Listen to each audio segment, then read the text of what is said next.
ಸ್ನೇಹಿತರೆ ನಮಸ್ತೆ. ಇತ್ತೀಚೆಗೆ ಅಮೆರಿಕ ವೆನೆಜುವೆಲಾ ಅನ್ನುವಂತ ಒಂದು ರಾಷ್ಟ್ರದ ಮೇಲೆ ದಾಳಿಯನ್ನ ಮಾಡಿದೆ. ಈ ಸುದ್ದಿಯನ್ನ ನಾವು ಗಮನದಲ್ಲಿಟ್ಟುಕೊಂಡು ಒಂದಷ್ಟು ಇಂಗ್ಲಿಷ್ ವಾಕ್ಯಗಳನ್ನ ಮತ್ತು ಇಂಗ್ಲಿಷ್ ಪದಗಳನ್ನ ಕನ್ನಡದ ಮೂಲಕ ಈ ವಿಡಿಯೋದಲ್ಲಿ ಕಲಿಯೋಣ. ಮೊದಲ ವಾಕ್ಯ friends, America attacked on on Venezuela. Friends, on ಒಂದು ರಾಷ್ಟ್ರ ಮತ್ತೊಂದು ರಾಷ್ಟ್ರದ ಮೇಲೆ ಅಟ್ಯಾಕ್ ಮಾಡಿದಾಗ ಈ ಪ್ರಿಪೋಸಿಷನ್ ಆನ್ ಅನ್ನ ಬಳಸ್ತೇವೆ. ಆನ್ ಅಂದ್ರೆ ಫ್ರೆಂಡ್ಸ್ ಕನ್ನಡದಲ್ಲಿ ಮೇಲೆ ಅನ್ನುವಂತ ಅರ್ಥ ಬರುತ್ತೆ. ಸೊ ವೆನಿಜುವಲಾ ರಾಷ್ಟ್ರದ ಮೇಲೆ, ಆನ್ ವೆನಿಜುವಲಾ. ಅಮೆರಿಕ ವೆನಿಜುವಲಾದ ಮೇಲೆ ದಾಳಿಯನ್ನ ಮಾಡಿತು. ಎರಡನೇ ವಾಕ್ಯ ಫ್ರೆಂಡ್ಸ್, ದಿ ಅಟ್ಯಾಕ್, ಈ ಆಕ್ರಮಣ ಏನಿದೆ, ಕ್ರಿಯೇಟೆಡ್ ಸೃಷ್ಟಿ ಮಾಡಿತ್ತು, ಫಿಯರ್ ಅಮಾಂಗ್ ಪೀಪಲ್ ಅಂತ ಇದೆ. ಫ್ರೆಂಡ್ಸ್, ಅಮಾಂಗ್ ಅಂತಂದ್ರೆ ಕನ್ನಡದಲ್ಲಿ ನಡುವೆ ಅನ್ನುವಂತ ಅರ್ಥ ಬರುತ್ತೆ. ಸೊ ಈ ದಾಳಿ ಜನರ ನಡುವೆ ಆತಂಕವನ್ನ ಸೃಷ್ಟಿ ಮಾಡಿತು. ಸೊ ನಡುವೆ, ನೆಕ್ಸ್ಟ್ ವಾಕ್ಯದಲ್ಲಿ ಬಿಟ್ವೀನ್ ಅಂತ ಬರುತ್ತೆ. ಬಿಟ್ವೀನ್ಗೂ ಸೇಮ್ ಅದೇ ಅರ್ಥ ಬರುತ್ತೆ ಫ್ರೆಂಡ್ಸ್, ನಡುವೆ. ಈ ವಾಕ್ಯವನ್ನ ಓದ್ಬಿಡ್ತೀನಿ, ನಂತರ ಅಮಾಂಗು ಮತ್ತೆ ಬಿಟ್ವೀನ್ ಇವೆರಡ ನಡುವಿನ ವ್ಯತ್ಯಾಸವನ್ನ ತಿಳಿದುಕೊಳ್ಳೋಣ. There is tension. ಟೆನ್ಷನ್ ಅಂತಂದ್ರೆ ಉದ್ವಿಗ್ನತೆ, ಒಂದು ರೀತಿಯ ಆತಂಕ, ದುಗುಡ, ಟೆನ್ಷನ್ ಇದೆ between the two Nations. So Venezuela ಮತ್ತೆ ಅಮೆರಿಕದ ನಡುವೆ ಈಗ ಉದ್ವಿಗ್ನತೆಯ ವಾತಾವರಣ ಸೃಷ್ಟಿಯಾಗಿದೆ. ಫ್ರೆಂಡ್ಸ್, ಅಮಾಂಗ್ ಅನ್ನುವಂತಹ ಪದವನ್ನ ಎರಡಕ್ಕಿಂತ ಹೆಚ್ಚು ವ್ಯಕ್ತಿಗಳ ನಡುವೆ ಅಂತ ಹೇಳೋದಕ್ಕೆ ನಾವು ಬಳಸಬೇಕಾಗತ್ತೆ. ಫಾರ್ ಎಕ್ಸಾಂಪಲ್, ಇಲ್ಲಿ ಪೀಪಲ್ ಅಂತ ಬಂದಾಗ, ಜನರು ಅಂತ ಬಂದಾಗ ಎರಡಕ್ಕಿಂತ ಹೆಚ್ಚು ಜನರು ಅಲ್ಲಿ ಇರುತ್ತಾರೆ. ಓಕೆ. ಬಿಟ್ವೀನ್ ಅನ್ನೋದು ಇಬ್ರು ಬಂದಾಗ, ಇಬ್ರು ವ್ಯಕ್ತಿಗಳು, ಇಬ್ರು ರಾಷ್ಟ್ರಗಳು, ಇಬ್ರು ವಸ್ತುಗಳು, ಎರಡು ಸ್ಥಳಗಳು ಬಂದಾಗ ನಾವು ಬಿಟ್ವೀನ್ ಅನ್ನ ಬಳಸಬೇಕಾಗುತ್ತೆ. ಎರಡು ಬಂದಾಗ ಫ್ರೆಂಡ್ಸ್ ಬಿಟ್ವೀನ್ ಅನ್ನ ಬಳಸಿ. For example, between the two Nations. In case three Nations ಅಂತ ಬಂದಿದ್ರೆ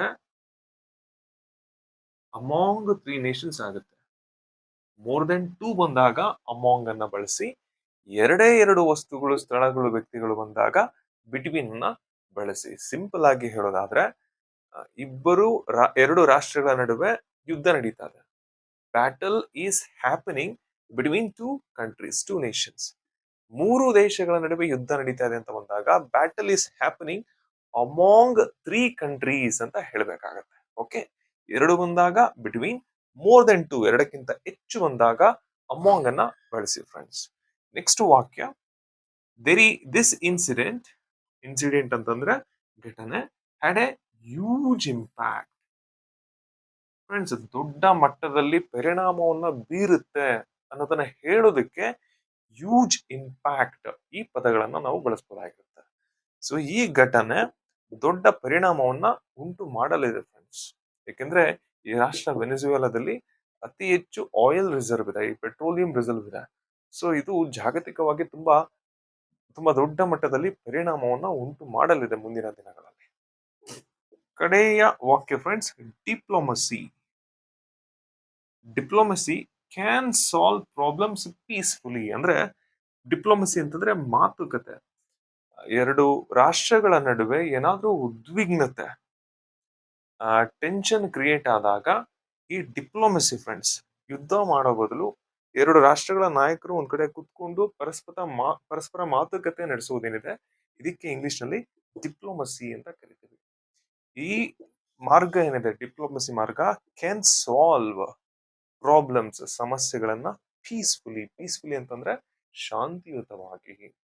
ಫ್ರೆಂಡ್ಸ್, ಈ ವಿಡಿಯೋದಲ್ಲಿ ನಾವು 5 ವಾಕ್ಯಗಳನ್ನ ಮತ್ತೆ ವಾಕ್ಯದಲ್ಲಿ ಬರತಕ್ಕಂತ ಒಂದಷ್ಟು ಪ್ರಮುಖವಾದಂತಹ ಪದಗಳನ್ನ ಈ ವಿಡಿಯೋದಲ್ಲಿ ಕಲ್ತ್ವಿ. ಅದನ್ನ ಯಾವ್ದಾವ್ದಂತ ಒಂದು ರೀಕ್ಯಾಪ್ ಮತ್ತೊಮ್ಮೆ. ಮೊದಲನೇ ವಾಕ್ಯದಲ್ಲಿ ಆನ್ ಅಂದ್ರೆ ಫ್ರೆಂಡ್ಸ್ ಮೇಲೆ, ಒಂದು ರಾಷ್ಟ್ರ ಮತ್ತೊಂದು ರಾಷ್ಟ್ರದ ಮೇಲೆ ದಾಳಿ ಮಾಡಿತ್ತು ಅನ್ನುವಾಗ ಈ ಆನ್ ಅನ್ನುವಂತಹ ಪ್ರಿಪೋಸಿಷನ್ ಅನ್ನ ಬಳಸಬೇಕಾಗುತ್ತೆ. ಎರಡನೇ ವಾಕ್ಯದಲ್ಲಿ ಫ್ರೆಂಡ್ಸ್ ನಾವು ಅಮಾಂಗ್ ಪದದ ಅರ್ಥವನ್ನ ತಿಳಿದುಕೊಂಡ್ವಿ. ಇಬ್ಬರಿಗಿಂತ ಹೆಚ್ಚು ವ್ಯಕ್ತಿಗಳು, ದೇಶಗಳ ನಡುವೆ ಅಂತ ಹೇಳುವಾಗ ಅಮಾಂಗ್ ಪದವನ್ನ ಬಳಸಿ. ಇಬ್ಬರು ವ್ಯಕ್ತಿಗಳ ನಡುವೆ, ಎರಡು ದೇಶಗಳ ನಡುವೆ ಅಂತ ಹೇಳಬೇಕಾದ್ರೆ ಬಿಟ್ವೀನ್ ಅನ್ನ ಬಳಸಿ. ಮತ್ತೆ ನಾಲ್ಕನೇ ವಾಕ್ಯದಲ್ಲಿ ಹ್ಯೂಜ್ ಇಂಪ್ಯಾಕ್ಟ್ ಅನ್ನೋದನ್ನ ಅರ್ಥ ಮಾಡ್ಕೊಂಡ್ವಿ, ಅಂದ್ರೆ ದೊಡ್ಡ ಮಟ್ಟದಲ್ಲಿ ಆಗುವಂತಹ ಪರಿಣಾಮ. ಕಡೆಯದಾಗಿ ಫ್ರೆಂಡ್ಸ್, ಡಿಪ್ಲೊಮಸಿ ಅಂತಂದ್ರೆ ಮಾತುಕತೆ ಮೂಲಕ ಸಮಸ್ಯೆಗಳನ್ನ ಬಗೆಹರಿಸ್ಕೊಡೋದು. ಫ್ರೆಂಡ್ಸ್, ಈ ವಿಡಿಯೋ ಇಷ್ಟ ಆಗಿದ್ರೆ ಪ್ಲೀಸ್ ಒಂದು ಲೈಕ್ ಕೊಡಿ. ಈ ರೀತಿ ಕನ್ನಡ ಭಾಷೆಯ ಮೂಲಕ ಇಂಗ್ಲಿಷನ್ನ ಕಲಿಯೋದಕ್ಕೆ ಮತ್ತು ಇಂಪ್ರೂವ್ ಮಾಡ್ಕೋದಕ್ಕೆ ಪ್ಲೀಸ್ ನನ್ನ ಚಾನಲ್ಗೆ ಸಬ್ಸ್ಕ್ರೈಬ್ ಆಗಿ ಅಂತ ಹೇಳ್ತಾ ಥ್ಯಾಂಕ್ ಯು ಫ್ರೆಂಡ್ಸ್.